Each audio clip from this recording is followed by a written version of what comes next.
Hamas wants to kill as many Israelis as possible and has no regard whatsoever to Palestinian lives.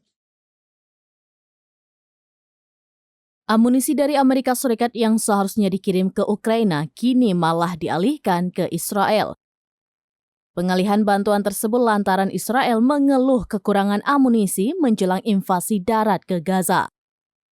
Dikutip dari Tribunnews pada Selasa 7 November 2023, informasi itu dilaporkan oleh 3 pejabat Israel yang tidak disebutkan namanya.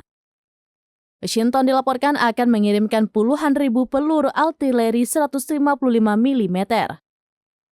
Namun awalnya amunisi itu direncanakan akan dikirim sebagai bantuan militer Ukraina. Amerika Serikat pun akhirnya mengambil keputusan agar mengalihkan bantuan tersebut untuk membantu perang Israel melawan Hamas. Kondisi itu dilakukan lantaran Amerika Serikat kekurangan persediaan amunisi jika dikirim untuk kedua negara. Keputusan otoritas Gedung Putih itu pun membuat Ukraina terpaksa mengalah demi mendahulukan Israel dalam kebutuhan perang.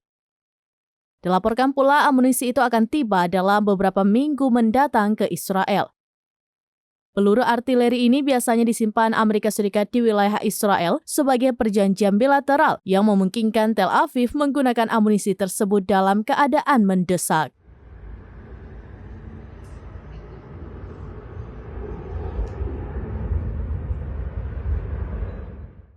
Download Tribun X sekarang, menghadirkan lokal menjadi Indonesia.